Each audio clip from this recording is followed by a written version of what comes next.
चलिए, तो हमारा कौन सा टॉपिक चल रहा है? यूनिट्स एंड मेजरमेंट, ठीक है ना। हमने क्या क्या पढ़ लिया अब तक, वो बताओ। फिजिकल क्वांटिटी पढ़ लिया, यूनिट पढ़ लिया, फिजिकल क्वांटिटी को लिखते कैसे हैं वो पढ़ लिया, और क्या पढ़ा बोलो? फिजिकल क्वांटिटी के टाइप्स पढ़ लिए, है ना, इनके यूनिट्स को लिख लिया, फिर इनके सेट को क्या कहते हैं? System of unit. और इसके चार टाइप देख लिए, और SS, ठीक है ना। चलो, इसके बाद जो है आगे क्या पढ़ा है चैप्टर में बताओ? इसके बाद कन्वेंशंस पढ़ लिए, क्या पढ़े? कन्वेंशंस पढ़े। उसके बाद क्या पढ़ा? डायमेंशन एंड इट्स यूजेस, ये चल रहा है, ठीक है। चलो रिवीजन करते हैं।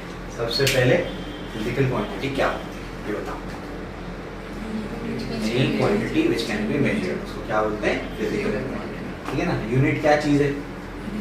Any reference standard used for the measurement of a physical quantity, उसको क्या बोलते हैं? उसको यूनिट है, ठीक है ना। चलो, फिजिकल क्वांटिटी को लिखते हैं कैसे?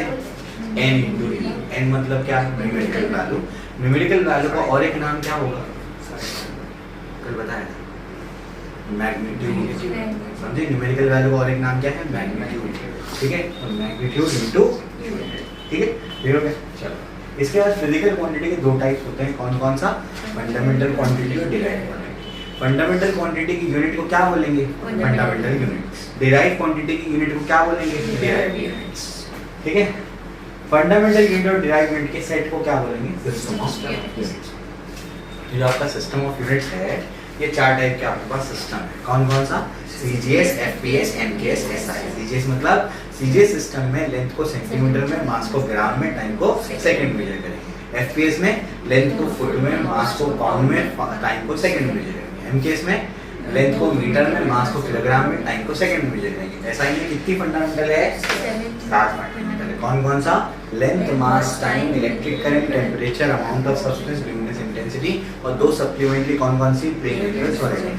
सबका यूनिट बताओ। लेंथ का यूनिट मास मीटर, लेंथ का यूनिट मीटर, मास का यूनिट किलोग्राम, टाइम का unit second, electric current ampere, amount of substance mole, temperature kelvin, luminous intensity candela, ठीक। फिर हो गया। इसके बाद अपना प्लेन एंगल, प्लेन एंगल का यूनिट रेडियन और सॉलिड एंगल का रेडियन, सब ठीक है। कन्वेंशन क्या है? ऐसा यूनिट लिखने में, ऐसा यूनिट सीखने की कन्वेंशन क्या है? सबसे पहला क्या कन्वेंशन है? सिंबल। इसके बाद बताओ नेक्स्ट कन्वेंशन क्या है? बोलो बोलो। अगर पूरा नाम लिखना है, पूरा यूनिट लिखना है, तो सब क्या होगा? लोअर केस यानी स्मॉल लेटर्स में आएगा। सिर्फ कैपिटल लेटर में क्या आएगा? साइंटिस्ट के नाम पर जो यूनिट होगा उसका सिंबल, ठीक है ना। क्लियर हो गया। यूनिट कभी भी प्लूरल फॉर्म में नहीं होता, ठीक है। उसके बाद यूनिट के बाद कभी भी फुल स्टॉप नहीं लगेगा, समझे? जैसे ऐसा 25 किलोग्राम, फुल स्टॉप नहीं लगेगा। अगर यूनिट्स क्या है? न्यूमरेटर डिनोमिनेटर फॉर्म में, तो उसको एक फॉर्म में लिखेंगे, ये एक रेशो में लिखेंगे। बहुत सारे यूनिट्स का अगर कॉम्बिनेशन है तो ऐसा नहीं करेंगे, किसी का पूरा नाम लिखेंगे और किसी का क्या करेंगे? एक सिंबल लेंगे, ऐसा नहीं करेंगे। सभी का क्या करो? सिंबल लेंगे, ठीक है। प्रीफिक्सेस हमेशा क्या होंगे? यूनिट से पहले लगेंगे। और अगर कुछ यूनिट्स का कॉम्बिनेशन है जैसे किलोग्राम, मीटर, स्क्वायर, तो उनके बीच में या तो स्पेस होगा या तो हाइफन लगाएंगे। समझा? क्लियर हो गया? ये इसके कन्वेंशंस। डायमेंशंस क्या चीज है? Dimensions powers. डायमेंशंस क्या है? Dimensions powers. किस चीज के पावर है? डायमेंशंस क्या है? वो पावर्स होते हैं जिनको हम क्या करते हैं? फंडामेंटल क्वांटिटीज पे रेज करते हैं in order to get that required physical quantity. m1 l1 t-2 क्या है? ये फोर्स है। और m1 l2 t-2 क्या है? ये वर्क है या एनर्जी है। ध्यान रखना, इसको याद रखना, ठीक है। चलो, अब उसके बाद डायमेंशंस के यूजेस पढ़ते हैं। दो हमने अब तक यूजेस कर लिए। सबसे पहला यूज क्या देखा? सबसे पहला use to check the correctness of a given physical equation, given equation, ठीक है ना। क्लियर हो गया? इक्वेशन करेक्ट है या नहीं है इसे पता कर सकते हैं, ठीक है ना। क्लियर हो गया? मैंने आपको ये बताया था every PC is DC, but every DC may or may not be DC. PC, समझे क्या मतलब? हर फिजिकली करेक्ट इक्वेशन क्या होगी? डायमेंशनली करेक्ट होगी, लेकिन हर dimensionally correct equation physically correct हो भी सकती है और नहीं भी हो सकती है। समझा? यहाँ तक अपने को बात समझ में आती है। ठीक, चलो आगे आगे क्या है इसके बाद देखो। हमने अच्छा ये भी कर लिया था to find the relation between different physical quantities, है ना। तो कोई साइंटिस्ट अगर कोई एक्सपेरिमेंट करता है तो वो क्या करता है? वो देखता है कि भाई मुझे ये वाली फिजिकल क्वांटिटी को मेजर करना है और ये वाली फिजिकल क्वांटिटी के में क्या करता है? वो एक्सपेरिमेंट के टाइम पे वेरिएशन करता है, वो पता करता है कि ये पर्टिकुलर फिजिकल क्वांटिटी बाकी किन किन चीज़ों पे डिपेंड करती है, फिर कौन से पावर पे डिपेंड करती है वो नहीं पता, वो अपन निकालते हैं। ठीक है ना, क्लियर हो गया? तो पहले आपको बता दिया। अब क्या? अब तीसरा एप्लीकेशन क्या है? छोटो, तीसरा एप्लीकेशन क्या है? तीसरा एप्लीकेशन है to find the conversion factor. ठीक है ना, तीसरा एप्लीकेशन क्या है? To find the conversion factor. अब ये कन्वर्जन फैक्टर का क्या मतलब होता है, पहले इसको अपने को समझना पड़ेगा। ठीक है ना, कन्वर्जन फैक्टर क्या है? तो कन्वर्जन फैक्टर जो है, जैसे आपके पास एक रॉड है, आपके पास क्या है? रॉड है। ठीक है ना, तो अगर आपके पास एक रॉड है तो यहाँ पर इस बात को आप समझो, ध्यान से देखो मैं क्या बोल रहा हूँ। इस रॉड की लेंथ को मुझे मेजर करना है। ठीक है ना, क्लियर हो गया? अब मैं कैसे मेजर करता हूँ उसको समझने की कोशिश करो।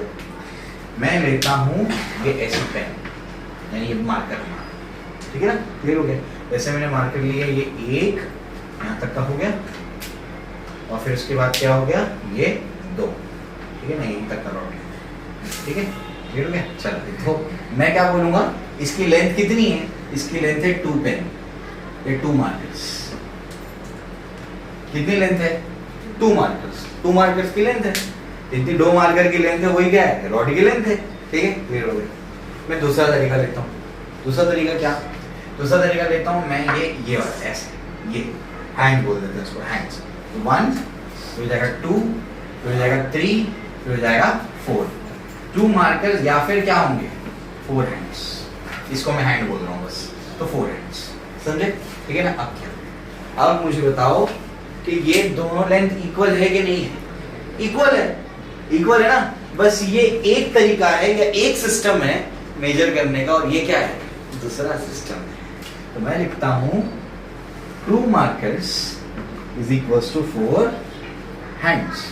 ये न्यूमेरिकल वैल्यू है, न्यूमेरिकल वैल्यू n1 लिखते हैं। ये 1 यूनिट बना हमारा, इसको क्या बोलते हैं? u1 unit. ये न्यूमेरिकल वैल्यू है, इसको क्या बोलते हैं? n2 बोलते हैं। ये क्या है? यूनिट है, इसको u2 बोलते हैं।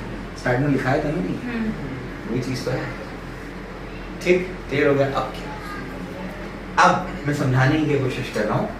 अब जो है एसआई सिस्टम में फोर्स का यूनिट होता है न्यूटन। क्या यूनिट होता है? न्यूटन। और सीजीएस सिस्टम में फोर्स का यूनिट होता है डाइन। क्या यूनिट होता है? डाइन। समझे? ठीक है ना। क्या? तो हमको कन्वर्जन फैक्टर निकालना है कि 1 न्यूटन कितना डाइन होता है। जैसा अगर आपको पूछूं मैं कि 2 मार्कर कितने हैंड्स होते हैं, तो आप क्या बोलोगे? 4 हैंड्स। समझे? ठीक है ना। तो आपको अब निकालना है कि 1 न्यूटन कितना डाइन होता है, यानी आपको एक सिस्टम से दूसरे सिस्टम में जाना है, आपको कन्वर्जन फैक्टर निकालना है कि इस सिस्टम से इस सिस्टम में कन्वर्ट करना है, तो कन्वर्जन फैक्टर क्या है? समझा? ठीक है ना। यहाँ पर बताओ 1 मार्कर फिर कितने हैंड्स होंगे? हाँ, तो 1 मार्कर इज इक्वल टू क्या होगा? 2 हैंड्स। तो 2 उसका क्या है? Conversion factor. समझा? मार्कर से, मार्कर वाले सिस्टम से, मार्कर वाली यूनिट से हैंड वाले सिस्टम या हैंड वाली यूनिट में जाना है, तो कन्वर्जन फैक्टर क्या है? 2। यानी आपके पास अगर मार्कर है तो आप क्या कर देंगे? हैंड में 2 मल्टीप्लाई कर देंगे तो मार्कर वाली रीडिंग आ जाएगी। समझ आ रहा है क्या बोल रहा हूँ? ठीक है ना। तो आपको बस निकालना है कन्वर्जन फैक्टर कितना है। कन्वर्जन फैक्टर यानी क्या? एक सिस्टम से दूसरे सिस्टम में जाने के लिए कौन सा नंबर से मल्टीप्लाई करना पड़ेगा। समझ आ गया? जैसे 1 मीटर कितना सेंटीमीटर होता है? 100। तो उसका कन्वर्जन फैक्टर क्या है? 100। 1 metre is equal to 100 centimetre. तो 100 क्या है? Conversion factor. समझ आया? ठीक है ना। चलो इसका कन्वर्जन फैक्टर अपने को कैसे निकालने पड़ेंगे? भी जैसे अपने को निकालना पड़ेगा 1 जूल कितना अर्ग होता है? या एक न्यूटन कितना डाइन होता है, एक्सेट्रा एक्सेट्रा, जो अपने को निकालना है। ठीक है, लॉजिक समझा? तो अपने को क्या करना है, एक सिस्टम से दूसरे सिस्टम में जाने के लिए कन्वर्जन फैक्टर क्या है वो हमको निकालना है। समझ आई बात? To find the conversion factor, तो कन्वर्जन फैक्टर हम लोग को निकालना है। आइए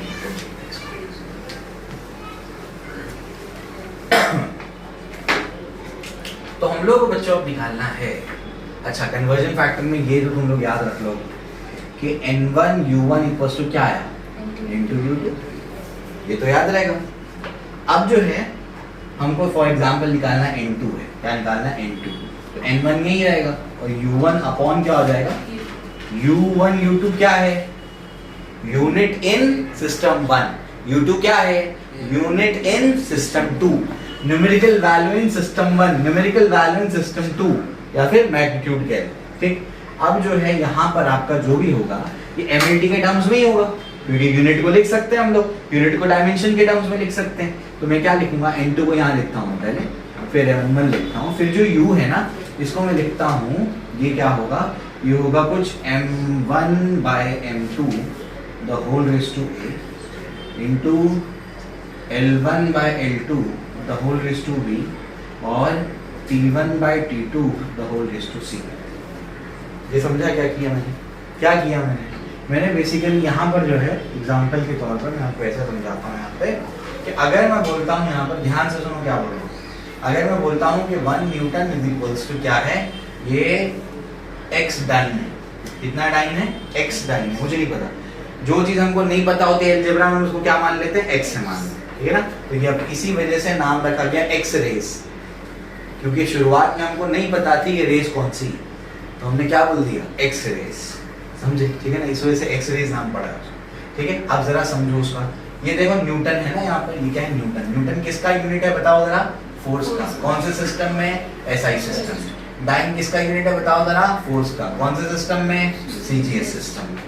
समझ आया, ठीक है ना। चलो अब जो अपने पास यहाँ पर न्यूटन है, ये न्यूटन को अपन कैसे लिख सकते हैं, न्यूटन किसका यूनिट है, फोर्स का, तो फोर्स के डायमेंशन बताओ, जैसे क्या होगा, m1 l1 t-2, समझा, 1 अपनी जगह पर, ये कौन सा सिस्टम है, एसआई सिस्टम, एस लिखता हूँ, SI system is equals to x into dyne, कौन सा सिस्टम है बताओ, हाँ डाइन कौन सा है, सीजीएस, तो सीजीएस सिस्टम, ये x अपनी जगह पर, यहाँ पर भी क्या लिखेंगे, m1 l1 t-2, लेकिन कौन सा सिस्टम, सीजीएस सिस्टम। ये समझ आया, ठीक। आगे कहानी क्या होगी, अब देखो ध्यान से मैं क्या कर रहा हूँ, ये जो m1 ये यहाँ पर m है और यहाँ पर भी m है, समझ आ गया, यहाँ पर भी m और यहाँ पर भी क्या है m, तो ये दोनों m को एक साथ में ले लेता हूँ, x निकालना है ना मुझे, मैं क्या करता हूँ, ये 1 अपनी जगह पर, ये m अपनी जगह पर, वो m अपनी जगह पर, ठीक है ना, इसको m1 बोल देते हैं और इसको m2 बोलते हैं, ये दूसरा सिस्टम, तो m1 by m2 दोनों का पावर सेम है, तो इस वजह से होल पे 1 आएगा, ठीक। उसके बाद आगे कहानी बोलो, आगे क्या होगा, यहाँ पर x लिख दिया मैंने, अब बताओ क्या होगा, यहाँ पर l1 अपॉन यहाँ पर क्या आएगा, l2, दोनों का पावर सेम है, 1 लिख दिया।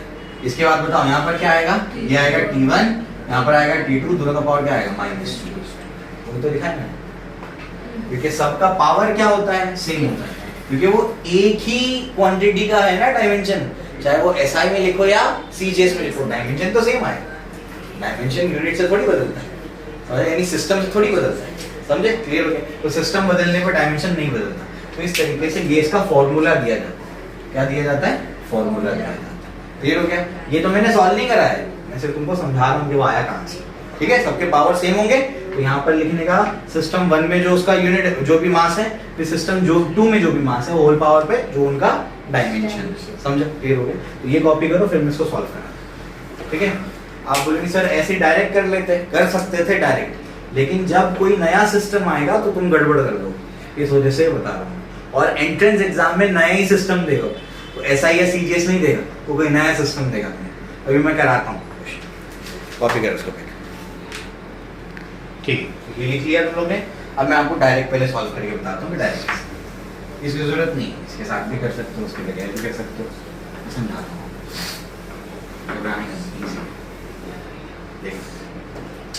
कौन सा सिस्टम है ये कौन सा सिस्टम है, मुझे बताओ। एसआई सिस्टम में यहाँ लिख कर देता हूँ, एसआई सिस्टम में ये सिस्टम कौन सा है, SI, यहाँ कौन सा है, ये CGS है ना। SI सिस्टम में मास का यूनिट क्या है बेटा, किलोग्राम है ना। लेंथ का यूनिट क्या है, मीटर। टाइम यूनिट क्या है, 1 सेकेंड, ठीक है ना। CGS सिस्टम में मास का यूनिट क्या है, ये सब 1 1 1 बोला है हम लोग ने, तो 1 लिख दे। M2 बताओ कितना होगा, लेंथ का मास का यूनिट क्या है, नहीं बेटा ग्राम, मास का यूनिट क्या है ग्राम, लेंथ का यूनिट क्या है, हाँ 1 सेंटीमीटर, और टाइम का यूनिट क्या है 1 सेकेंड, समझा, ठीक है ना। SI सिस्टम में फोर्स का यूनिट क्या है, न्यूटन, और फोर्स का यूनिट CGS सिस्टम में क्या है, डाइन, समझा, ठीक है ना। तो ये अपने पास है। अब जो है ये 1 अपनी जगह पर 1 लिखो नहीं लिखो एक ही बात है, उसको हटा दो। M1 क्या है, SI सिस्टम में कितना है वो 1 किलोग्राम, तो लिख दिया 1 किलोग्राम। पावर पे कितना है 1, लिखने की जरूरत नहीं। इनटू लेंथ कितना है बताओ, SI सिस्टम में 1 मीटर, तो 1 मीटर। ये कितना होगा बताओ, T1 कितना है 1 सेकेंड, तो 1 सेकेंड का होल रेज़ टू क्या होगा, x अपनी जगह पर। उसके बाद ये बताओ क्या है, ये बताओ ये क्या है 1 ग्राम, पावर पे 1, फिर ये 1 सेंटीमीटर, पावर पे 1, ये क्या होगा 1 सेकेंड का होल रेज़ टू -2। क्लियर हो गया। मैं डायरेक्ट ही करता हूँ, मैं कभी भी वो फॉर्मूला यूज नहीं करता, लेकिन बुक्स में दिया होता है, सो ऐसा आपको बता दिया मैंने, ठीक। क्लियर हो गया। तो ये कैंसिल हो जाएगा है ना, क्योंकि ये डिवाइड में आएगा तो कैंसिल ही होगा, तो यही कैंसिल कर दो, ठीक। अब क्या करो, या तो किलोग्राम को ग्राम में कन्वर्ट कर लो, या तो ग्राम को किलोग्राम में कन्वर्ट कर लो, दोनों में से कोई एक को दूसरे में कन्वर्ट कर लो। आसान क्या है, आसान है किलोग्राम को ग्राम में कन्वर्ट करना। किलो मतलब 10⁻3, यहाँ बल्ब जलना चाहिए, किलो मतलब 10⁻3, ठीक है ना। चलो बताओ, 1 तो अपनी जगह पर, तो 1 हटा दो, फिर 1 कोई मतलब नहीं बनता ना। किलो का मतलब क्या होता है 10⁻3, ग्राम अपनी जगह पर, ठीक है ना। 1 मीटर क्या होता है, कितना सेंटीमीटर, 10⁻2 सेंटीमीटर। 100 का मतलब क्या होता है, 10⁻2 होता है, तो ये 10⁻2 सेंटीमीटर। ये तो खत्म हो गया, ये x आ गया, ये 1 ग्राम, ये 1 ग्राम मतलब ग्राम, ये क्या है सेंटीमीटर, यहाँ से ग्राम कैंसिल, यहाँ से सेंटीमीटर कैंसिल, 3 देखो बेस से बीच में मल्टीप्लाई तो पावर ऐड हो जाएंगे, हाँ 10⁻5 आ गया कन्वर्जन।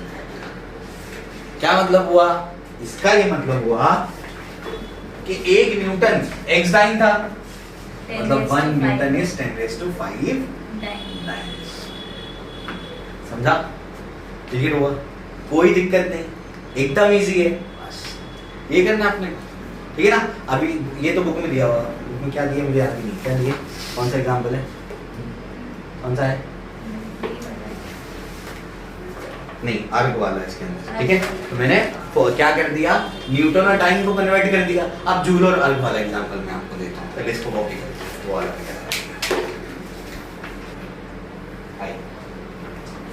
अब जो है इसके बाद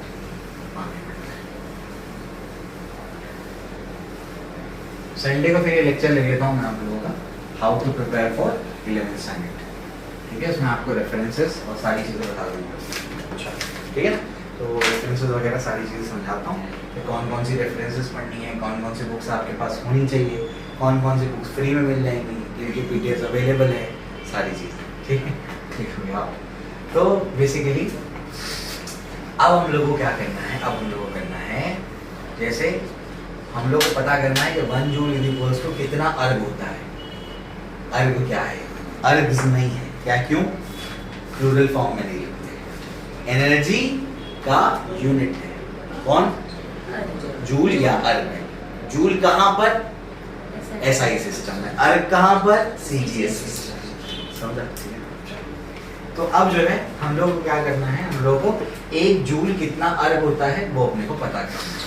तो सबसे पहले ये पता होना चाहिए कि जूल यूनिट किसका है, एनर्जी का। एनर्जी का कहाँ पर, SI सिस्टम में। अर्ग यूनिट किसका है बच्चों, बोलो, एनर्जी का, लेकिन कौन से सिस्टम में, CGS सिस्टम। ठीक क्लियर हो गया।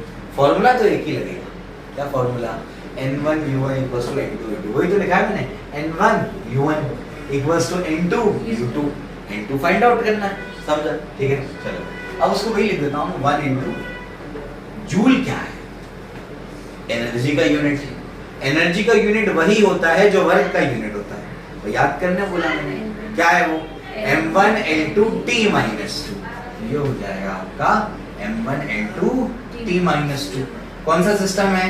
SI system is equals to x into, ये भी क्या होगा, ये डायमेंशंस क्या होंगे? m1 L2 t माइनस 2, कौन सा सिस्टम है? CGS system. ये समझा? कोई दिक्कत नहीं, एकदम इजी। अब मुझे बताओ SI सिस्टम में मास का यूनिट क्या, बार बार लिखने की जरूरत नहीं है, पता है मास का यूनिट क्या होता है? किलोग्राम, तो किलोग्राम रेज़ टू 1 इनटू ये क्या होगा बताओ? होगा 1 मीटर रेज़ टू 2, समझा? होल स्क्वायर आएगा जो पावर में 2 है, ठीक है, और इनटू क्या होगा? 1 सेकंड का होल रेज़ टू क्या होगा? -2। Very good very good, is equals to x into, बताओ इधर पे क्या होगा? CGS सिस्टम में मास का यूनिट क्या है?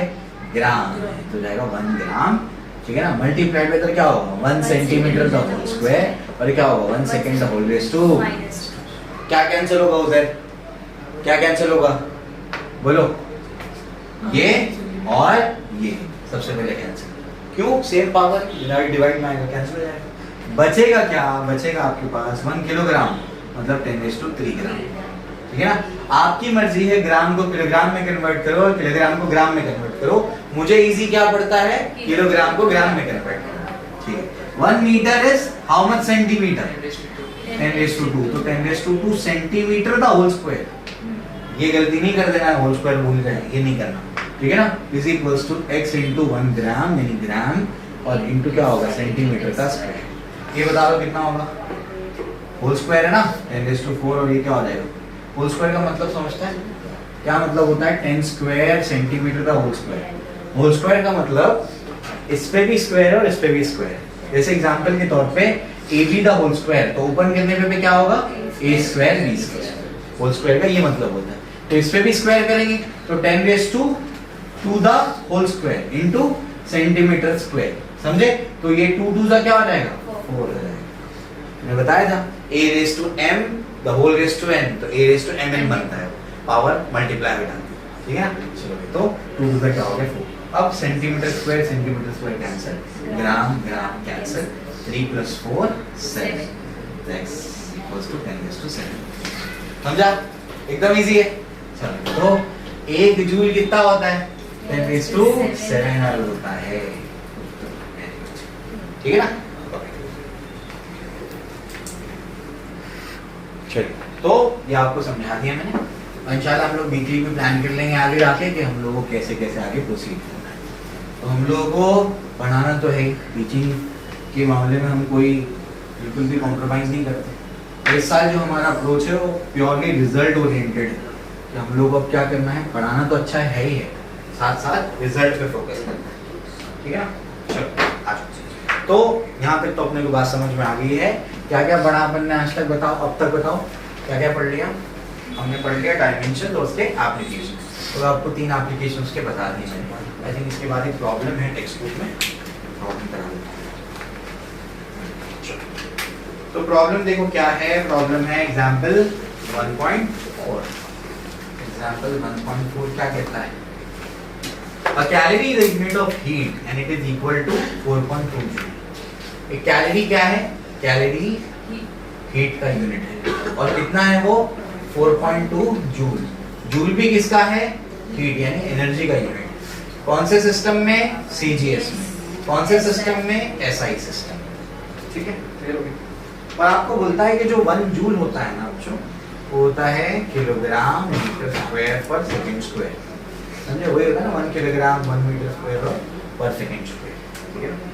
उसके बाद a distant civilization employs a system of units in which the unit of mass, length and time are। अब distant civilization मतलब क्या?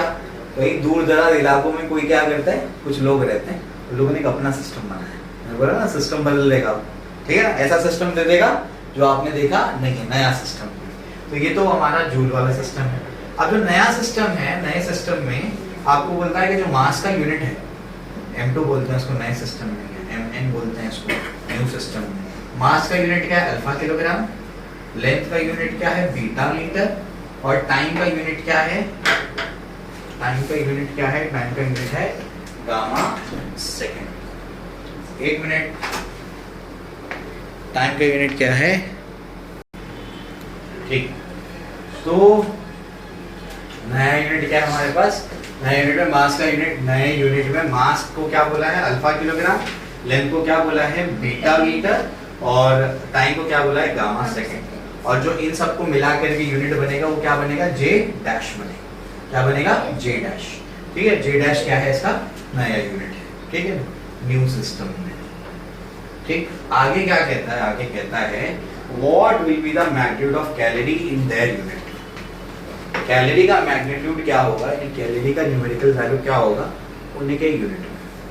अब कैलोरी तो जूल में दिया गया है, तो आपको पूछता है कि 1 कैलोरी x जे डैश कितना होगा, मतलब जे डैश वाले यूनिट में x का वैल्यू क्या होगा। अब ये पूछा गया है, कैसे करेंगे, कैसे करेंगे। 1 कैलोरी कितना जे डैश होगा। अच्छा मैं समझा, स्टेप बाय चलते हैं। अपने पास SI तो है ही है, जूल का तो है ही है। हम लोग क्या करते हैं, पहले 2 ऐसे टेबल्स बना के देता हूँ। ऐसा ये नए सिस्टम में है और ये ओल्ड सिस्टम में है। ओल्ड सिस्टम में किसका है, ये एनर्जी यानी हीट का है। यहाँ पर भी हीट है और यहाँ पर भी क्या है, हीट है। अब मुझे बताओ ओल्ड सिस्टम यानी ये वाला सिस्टम, इसमें मास का यूनिट क्या है, 1 किलोग्राम। ठीक है ना, ओल्ड सिस्टम में मास का यूनिट क्या है, बोलो। ऐसा ही बात कर रहा हूँ, पहले मैं इन दोनों को रिलेट करने की कोशिश करता हूँ। ठीक है ना, ये 4.2 जूल है तो इसका कितना जे डैश होगा। अब यहाँ पर कितना है बताओ, कितना है ये, 1 मीटर। ओल्ड सिस्टम मतलब कौन सा है वो, SI। SI में सेकंड का क्या होता है, 1 सेकंड। और यहाँ पर जे क्या है, जूल। ओल्ड सिस्टम है ना, यूनिट क्या है हमारा, जूल है ओल्ड सिस्टम। तो पहले मैं जूल का निकालता हूँ, बाद में उसको कन्वर्ट करने की कोशिश कर रहा हूँ। समझा, क्लियर हो। अब क्या होगा, अब क्या होगा, मैं एक चीज जानता हूँ। क्या जानता हूँ कि 4.2 जूल इज इक्वल टू क्या होगा, x जे डैश होगा। ये तो मैं जानता हूँ, समझ आया।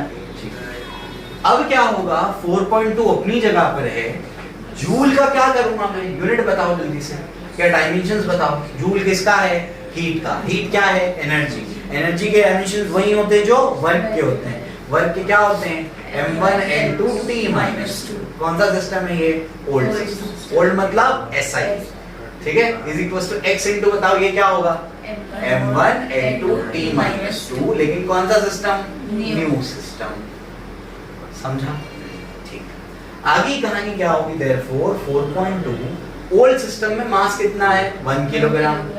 लेंथ कितना है, 1 metre the whole square into time कितना है, 1 second the whole raise to -2 is equal to x into ये देखो न्यू सिस्टम में क्या है, अल्फा किलोग्राम।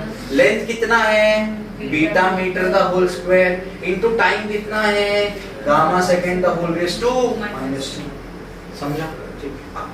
निकालना क्या है, x का वैल्यू निकालना है। देयरफॉर क्या होगा, 4.2 ये 1 किलोग्राम अपनी जगह पर, ये अल्फा है ना, किलोग्राम किलोग्राम को कैंसिल कर देगा। समझा, खत्म होगा। बचा क्या बताओ, 1 मीटर स्क्वायर मल्टीप्लाइड बाय 1 का रेज़ टू -2 क्या होगा, तो 1 ही होगा। और सेकंड रेज़ टू -2 तो ये तो क्या होने वाला है, 1 ही रहने वाला है। समझा, नहीं समझा, अरे रे ये 1 है, ये सेकंड है, तो होल रेज़ टू -2 है। ab द होल स्क्वायर क्या होता है, a square into b square. तो ये क्या होगा, 1 raise to -2 into second raise to -2, दोनों पे जाएगा। 1 raise to any number is 1। समझा, ठीक है ना, तो ये आ जाएगा 1 और s रेज़ टू -2।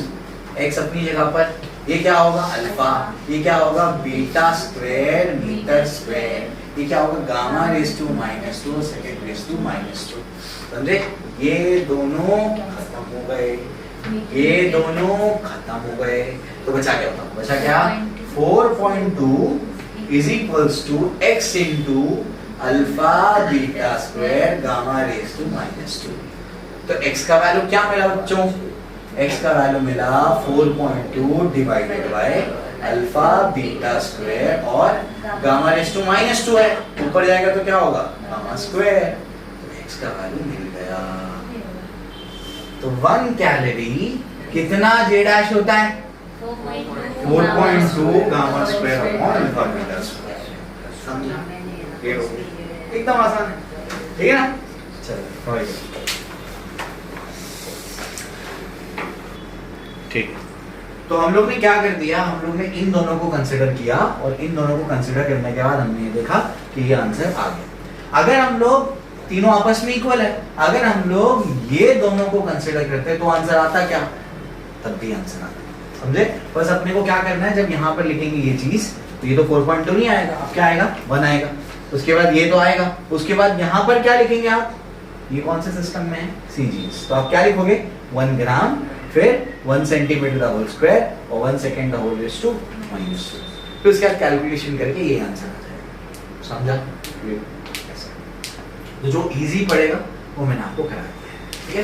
बुक से सॉल्यूशन रेफर करना, इससे काफी डिफरेंट है, ठीक है। मेरे सॉल्यूशन जो है हाँ छोटा शॉर्ट में बिल्कुल दिया हुआ, एक्सप्लेन कुछ नहीं किया है बराबर से। मेरे सॉल्यूशन जो है कभी भी कोई बुक से मैच नहीं करेगा, मेरे खुद के बनाए हुए सॉल्यूशंस होते हैं सारे।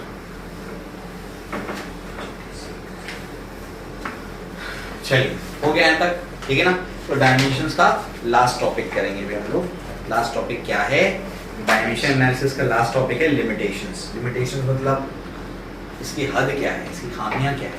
लिमिटेशंस का यहाँ पर मतलब क्या है, ये वाले जो अपन जो कर रहे हैं, जो मेथड देख रहे हैं, इसमें क्या क्या खामियां हैं, कमी क्या है, ठीक है। तो वो अभी हम देखेंगे, ठीक है।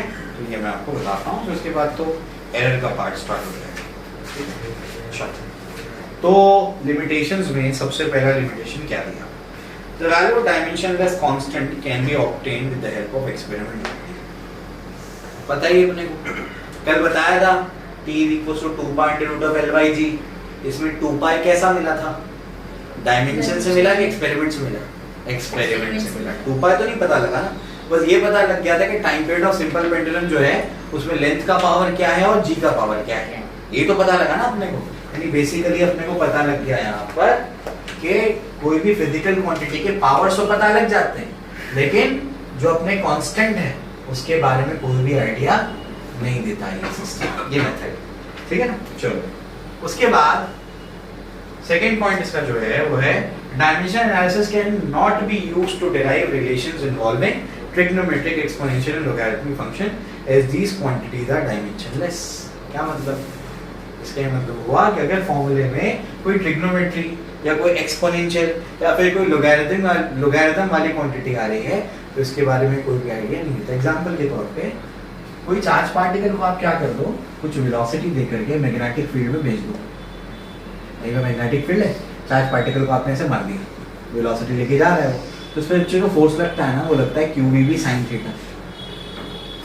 क्या फोर्स लगता है, QVB sin थीटा। तो ये जो यहाँ पर आपके पास है ना, इसमें ध्यान रखना कि फोर्स जो है डायरेक्टली प्रोपोर्शनल टू Q होगा, डायरेक्टली प्रोपोर्शनल टू V होगा, डायरेक्टली प्रोपोर्शनल टू B होगा, लेकिन इसके अंदर जो sin थीटा आ रहा है वो तो इससे पता ही नहीं लग सकता। क्यों नहीं पता लग सकता, क्योंकि जो ट्रिग्नोमेट्रिक फंक्शन होता है, जो लॉगरिथमिक फंक्शन होता है और जो आपका एक्सपोनेंशियल फंक्शन होता है, ये सबके डायमेंशंस नहीं होते हैं, ये डायमेंशनलेस क्वांटिटीज।